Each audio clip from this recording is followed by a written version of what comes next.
Guys, how's it going? It's your boy MKS here, back here with another video, and welcome to part 3, the third and penultimate part of my goals and, if you like, I suppose, objectives, aims, dreams, and whatnot for Celtic, dreams even for Celtic. So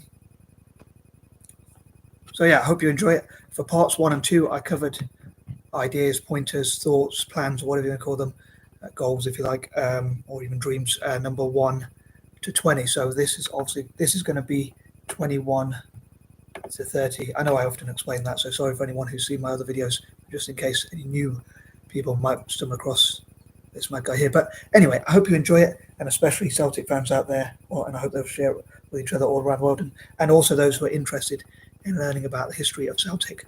And someone reminded me earlier, which is a good job they reminded me, but I want to say Happy International Women's Day for all the women out there around the world, and those who wish to celebrate and support the success of women, which I hope Celtic will also do, which I hope to come to in this video, and in part 4 as well. Yeah, without further ado, here goes. So number 21, I dream for people to find out about Celtic all around the world, find out about its history and what it stands for. And one of the things I was thinking about earlier, actually, I was going for a walk to the gym, and I thought about the situation in Ireland with migration, which I'm hoping to make a video or some videos on that, perhaps at least 1 or 2, maybe a few more. And basically the situation, I think I don't know if a double is the right way of putting it, but I kind of understand that many people in Ireland are concerned and disappointed with immigration, as the problem is happening all over the world, that many nations are feeling concerned about immigration, especially in particular illegal immigration and crime that can be caused by some migrants, but I think it's unfair to blame them all. But I was thinking about how Irish people immigrated around the world. Like, many went to New York and other parts of America, especially New York, I think, is the biggest where Irish people migrated to, and also Melbourne especially, and other parts of Australia, and I'm sure they didn't have permission from the Native Americans or Indigenous Australians. So whilst I understand their argument, I think people should remember their history about how Irish people escaped a famine, which some would argue, or many would argue, was man-made by Britain. So they got to migrate. Obviously, Glasgow and other parts of Scotland is one of the main areas where they got to immigrate to.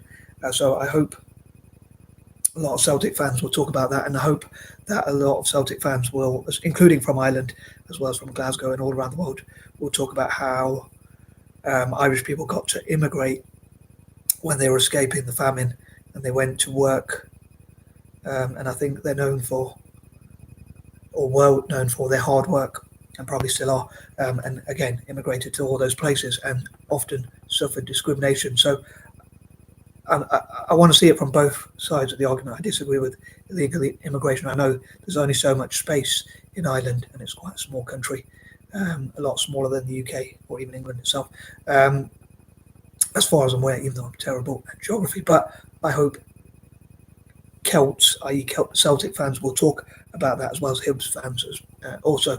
And I hope that Celtic and the Hibs can have some sort of connection and friendly sort of rivalry between each other, but also be friends with the Irish roots. On that note, I hope that all possible people of Irish descent or even Celtic descent, I know I've mentioned this before a few times, but as I say, 21 again, just to remind myself and others of that idea. I hope that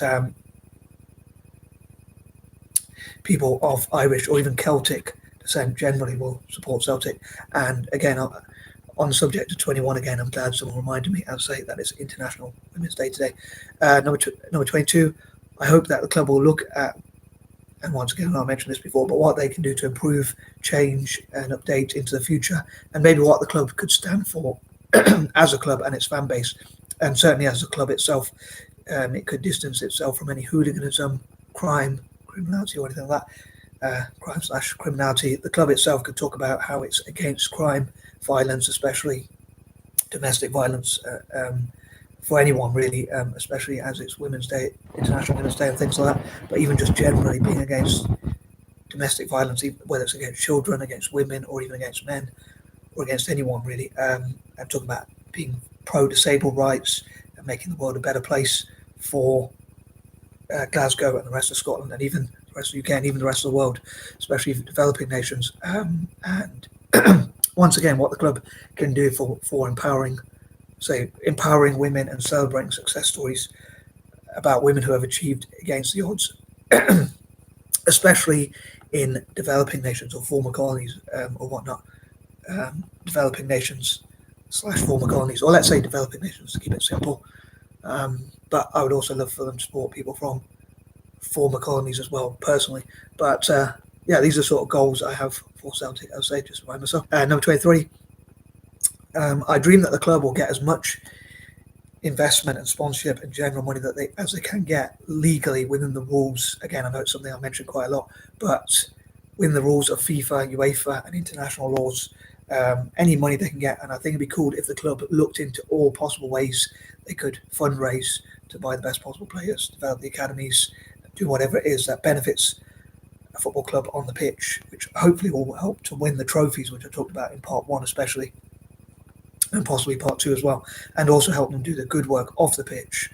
And hopefully the more they win trophies, maybe even as part of the PR of the club, if at all possible, I think it'd be cool if they could donate any money they make from trophy prize money and that kind of thing towards things like helping women in developing nations. I'd love it if they could donate all prize money that the club gets, if they got the money from other sources like investments and things like that. And again, supporting women, like say business women in Africa, Asia, Latin America, Aboriginal communities, Native American women in business, the fashion industry, politics, tech, STEM generally, helping women to make video games, for instance, or all sorts of things like that, all sorts of projects, and also celebrating the successes that women have had in areas like poetry, art, writing, business, farming, and other such areas, achieving against the odds, and again condemning things like domestic violence against women, children, and even men, and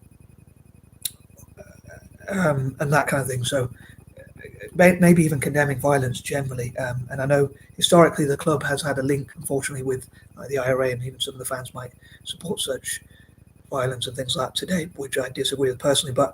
And I hope the club will come out and disagree with such things as that and talk about charitable work instead, and only using violence as a last resort and self-defense or defense of the vulnerable, only as an absolute last resort, I would say, only if you really have to. Trying to avoid violence, trying to avoid crime, criminality, and all that kind of thing as much as possible.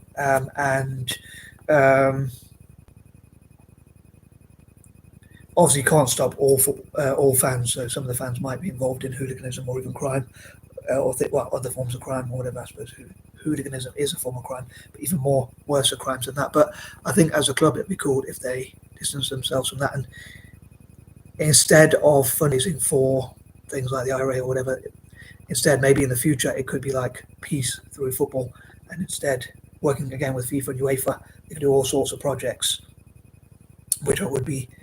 I know this video's gone a bit longer than planned, as I often say, but as often happens. So perhaps I won't go into too much detail about that kind of thing. But I hope, as I say, the club continues to do football for good and that kind of thing. Number 24. Also, I'd love for the club to have supporters clubs and academies, CSCs, Celtic supporters clubs and academies in all possible nations all around the world. And again, with extra funding, it could be helped to do that sort of thing and to market itself and to build those fan clubs, Celtic sports clubs and academies and that kind of thing, to cost money as well, and take some effort to put into practice. So that hopefully the extra funding, which I hope the club will get from around the world, will be used for such things as that, as well as buying better players, having those Celtic sports clubs and academies and whatnot for the future as well. And hopefully it will be like the opposite to a vicious circle, a positive circle, where the more fans the club gets around the world, the more funds it will get, the more it will increase its PR and sell merchandise and things like that. And therefore, the more they can build those academies and CSCs, Celtic sports clubs, I say, and things like that. hopefully, again, the more it will be able to do charitable work around the world, all around the world, helping women and other groups, disadvantaged groups, disabled people and whatnot.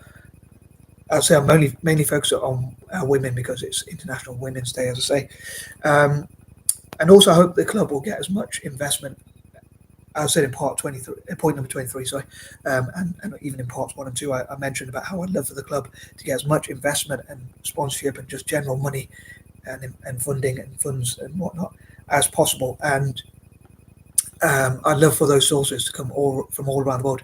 I would love for Celtic to be co-owned not just by one sovereign wealth fund or bank or hedge fund or private equity fund or venture capitalists, but as many as possible, even entire sovereign wealth funds, entire nations like Qatar, the UAE, Abu Dhabi, Dubai, Saudi, and others, other nations, Arab nations and African nations, Asian nations, and Ireland, businesses in those nations, and even politicians and entire governments, states, and whatnot, all together to have shares and equity in the club. But as I say, to do it within FIFA's rules and look at what sort of legal loopholes they might be able to, as long as it's done legally, to acquire that investment, which I hope they'll be able to use, maybe on condition like of promoting the good values of football, promoting the beautiful game around the world, having academies in disadvantaged places, developing football all around the world basically, and bringing people together, showing how football can be a bridge to bring people together, and doing all those sorts of good works all around the world. And again, promoting football, which would benefit FIFA and UEFA as well. Hopefully, in doing that, the club will be able to get as much investment and sponsorship and money basically as possible, which again they'll be able to do a lot of good work with, as well as benefiting the club itself. And I'd love for the club to get money from local and national politicians in Glasgow and Scotland, or even across the UK, and like the National Lottery Fund and things like that. And again, all possible sources all around the world: Irish businesses, African businesses, and Asian businesses, Arab businesses, political parties, and all sorts, especially Celtic political parties like Plaid Cymru, or however you pronounce it, the SNP, Sinn Féin, and others, Fianna Fáil, or however you pronounce it. But basically, Celtic political parties generally. Anywho, moving on, number 25, I would love for republics, although I'd love for the club to get as much money as possible, even from monarchist nations. I would love for the club to benefit from its its republican roots rather, and be able to get funding from people who support republics, like republic groups, the Republic Campaign Group, Republican nations especially. I hope I don't put off royalist nations as well, but also, as I say, people around the world who support republics and whatnot, I hope will support Celtic as it has republican roots.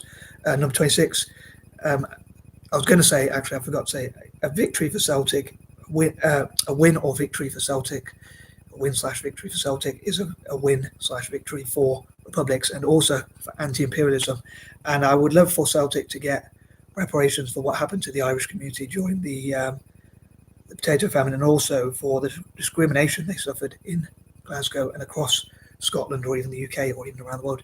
I'm not sure how much that would be, to be fair, but due to potato famine and things like that, I think it'd be cool if the Irish community got reparations. But as Celtic is so close to the heart of many people of Irish descent all around the world, I think it would be quite fitting. And also they could work with Hibs, so both clubs could get, I know I'm very repetitive, I mentioned these ideas before, but both clubs could hopefully get reparations for those sorts of things. But at the same time, I think that things that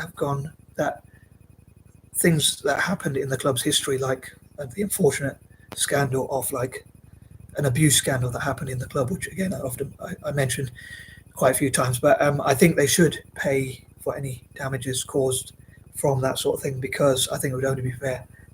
So that could come out of the reparations money. To be honest, I don't know how much that fine would be, or that sort of reparations, if you like, which I suppose is what reparations is, kind of paying to right a wrong from the past, I guess. as with all my points, I'd love to know what you think about that. But yeah, I'd love for anti-imperialists around the world to support Celtic, and I'd love for the club to get reparations and maybe even work with others like African Americans, people of colour generally as well, and that kind of thing. Just more generally to help them get reparations as well, so they can sort of work together. But I do think it would only be fair to help to compensate victims of child abuse or things like that happen, especially if it was at the club. But even just generally helping victims of abuse and people who have went through bad things, those who went through natural disasters, wars, or things like that, I think it'd be good for the club to help those as well, and for the club to fundraise, as I say, for women and others in former colonies. Number 27, I hope the club, as I say, will still be rewarded for all the good work they do, especially in developing nations and in benefiting the community. And one idea I forgot to say, and I know this video's dragged on a lot longer than planned, is, in fact, I'm going to include this in point number 28. Number 28, I hope that the club will be able to make the case that helping young Scots, young Glaswegians to avoid crime, have better diets, and improve their lives generally through football. I hope this will convince politicians and councils to help the club to do its charitable work, to get more young people into playing football, and hopefully doing so in the safest possible environment, so they keep out of trouble, ensure that they help young people to stick to the law, keep out of trouble, as I say, keep fit, and that kind of thing, which will help to save the NHS, the healthcare service, and whatnot, and the criminal justice service, and basically the country a lot of money as well. So it would be a good investment. It would be a worthy investment, I believe.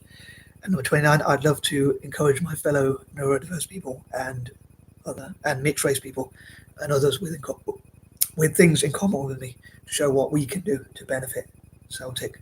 And number 30, as ever, I would love to read and hear from other people's ideas. And I hope these sorts of things can be put into practice, most importantly, and benefit the club. And sorry if I waffle too much. I'm out. Peace out.